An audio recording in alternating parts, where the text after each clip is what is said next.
অনিতা দেখতে যতটা সুন্দরী ছিল ঠিক ততটাই তার খরচা করার বাহার ছিল।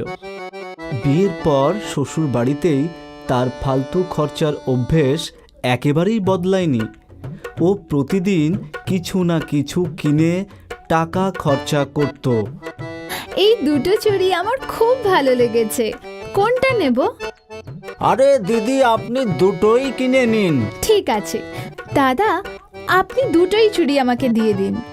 অনিতার আলমারি কাপড়, গহনা আর সাজার জিনিসে পুরো আলমারি ভরা ছিল, কিন্তু তা সত্ত্বেও ও নতুন জিনিস প্রতিদিন কিনত।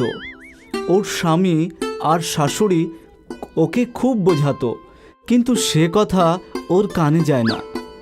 ও তাদেরকেই কথা শোনাতো। তোমার কাছে তো প্রথম থেকেই অনেক চুড়ি আছে, তা সত্ত্বেও আবার কিনলে কেন?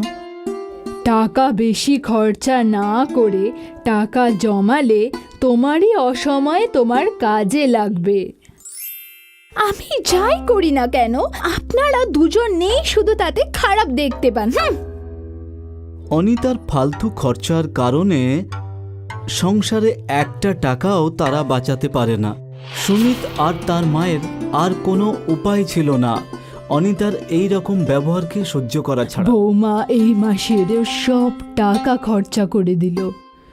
একদিন অনিতার প্রতিবেশী রেশমি তার সাথে দেখা করতে আসে। ও তার দামি শাড়ির খুব ভাব দেখাতে লাগলো। খুব দামি তাজ সিল্কের শাড়ি, এটা এখানে পাওয়া যায় না। আমি তো এটা অন্য শহর থেকে কিনে নিয়ে এসেছি।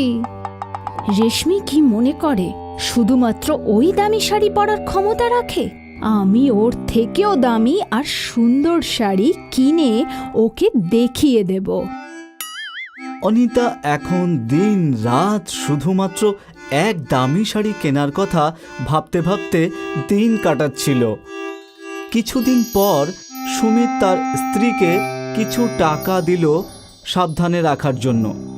অনিতা, আমার এই টাকাগুলো কিছুদিন পর ফেরত দিতে হবে, টাকাগুলো সাবধানে আলমারিতে রেখে দাও।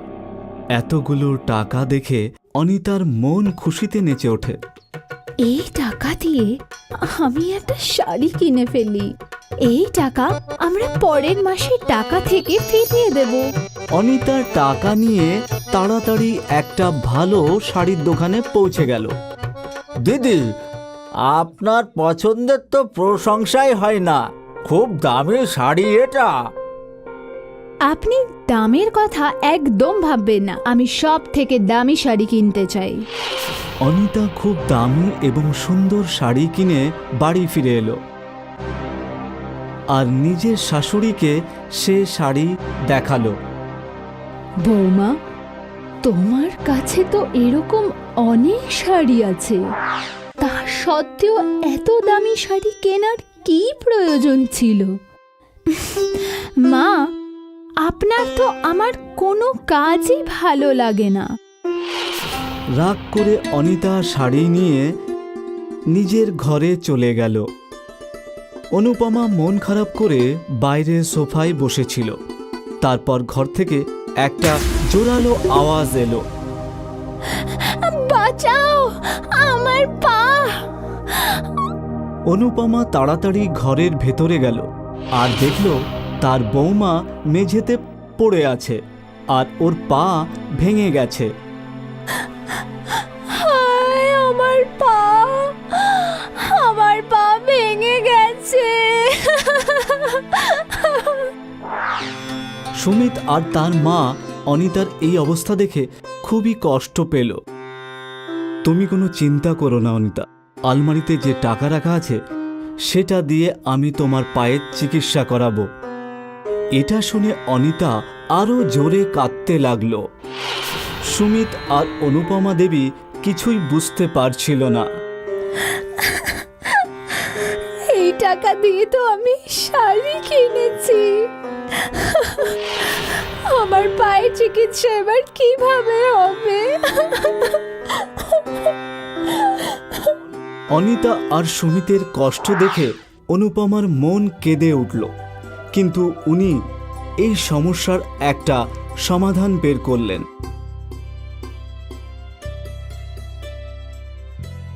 সুমি, আমার এই সোনার চুড়ি বিক্রি করে টাকা নিয়ে আয় আর বৌমার পায়ের চিকিৎসা করিয়ে নে।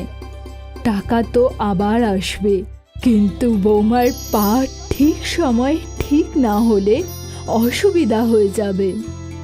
নিজের শাশুড়ির কথা শুনে অনিতার খুব অনুশোচনা হলো, আর ও প্রতিজ্ঞা করল যে না ভেবে চিনতে ও আর কোনো রকম ফালতু খরচা করবে না। সেই জন্যই বলি বৌমা, খারাপ সময়ের জন্য সব সময় টাকা জমিয়ে রাখতে হয়। এই গল্প থেকে আমরা শিক্ষা পাই যে অযথা দেখানো জীবনযাপন না করে আমাদের ততটাই খরচা করা উচিত যতটা আমাদের প্রয়োজন, আর টাকা জমানোও প্রয়োজন, কারণ টাকা জমানো এক প্রকার ইনকাম। চারুলতার বড় ছেলে প্রকাশের বিয়ে 5 বছর হয়ে গেল। এবার উনি ছোট ছেলে অরুণের বিয়ে গুঞ্জনের সাথে দিয়ে দিল।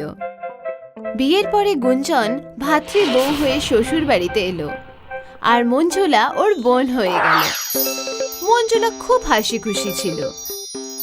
ও গুঞ্জনের সরলতার সুযোগ নিয়ে ওকে বাড়ির সব কাজ করাতো আর নিজে হাসি ঠাট্টা করতে থাকতো। গুঞ্জন, আমার বন্ধু খুব অসুস্থ, আমি ওকে দেখতে যাচ্ছি, বাড়ির কাজ তুমি করে নিও। ঠিক আছে বৌদি, তুমি চিন্তা করো না, আমি সব কাজ সামলে নেব। মঞ্জুলা রোজ অজুহাত দেখিয়ে নিজের বন্ধুদের বাড়িতে চলে যেত, যেখানে ওর বন্ধুদের সাথে বসে ও জুয়া খেলতো। এই আমার 200 টাকার বাজি। আরে বাহ, আমি তো জিতে গেলাম। আরে মঞ্জুলা, আজ তো তুই সব বাজি জিতে গেলি, তুই তো পাক্কা খেলোয়াড় হয়ে গেছিস। রোজ রোজ বন্ধুদের সাথে জুয়া খেলতে খেলতে মঞ্জুলা জুয়ার নেশা হয়ে গেছিল। এবারও বাড়িতে স্বামীর ব্যাগ থেকেও টাকা চুরি করে জুয়া খেলতে থাকে। আর ওদিকে গুঞ্জন চুপচাপ বাড়ির সব কাজ একলাই করে নিত। বৌমা, বাড়ির সব কাজ তো তুমি একলাই করছো, মঞ্জুলা কোথায়? মা, বৌদি রোজ সৎসঙ্গে যায়। আস্তে আস্তে মঞ্জুলা জুয়াতে টাকা হারতে লাগলো। ওহ, আমি আবার হেরে গেলাম, পরের বাজি শুরু করো, এইবার আমি ঠিক জিতবো। মঞ্জুলা, এবার তোর 5000 টাকা ধার হয়ে গেছে, যতক্ষণে তুই ওই টাকা দিবি ততক্ষণ আমরা তোকে খেলতে দিতে পারবো না। হ্যাঁ, একদমই খেলতে দিতে পারবো না। বন্ধুদের কথাতে মঞ্জুলা চিন্তিত হয়ে পড়ল। টাকা না দেয়া অবধি ওর সাথে কেউ খেলবে না, কিন্তু ওর কাছে টাকা ছিল না। একদিন মঞ্জুলা ওর শাশুড়ি চারুলতার গলাতে একটা নতুন সোনার চেইন দেখতে পায়। যদি আমি মায়ের এই চেইনটি চুরি করে নিই, তাহলে এটাকে বন্ধক দিয়ে কম করে 10-15 টাকার বাজি খেলতেই পারবো, আর টাকা জিতে এই চেইনটি ছাড়িয়ে নেব। হ্যাঁ, এটাই ঠিক রাস্তা। ওই রাতে চারুলতা ঘুমানোর পরেই মঞ্জুলা ওর শাশুড়ির গলা থেকে চেনটি বার করে নেয়, আর পরের দিন অজুহাত দেখিয়ে নিজের বন্ধুদের বাড়ি চলে যায়। গুঞ্জন, যদি মা জিজ্ঞেস করে তাহলে বলো যে আমি সৎসঙ্গে গেছি। মঞ্জুলা বন্ধুদের বাড়িতে শাশুড়ি সোনার চেন বন্ধক রেখে আবার জুয়া খেলতে শুরু করে দেয়, আর অনেক বাজি খেলার পরেও ও কিছুতেই জিততে পারল না। হায় ভগবান, এই সোনার চেনটাও আমি হেরে গেলাম, এবার আমি কি করব?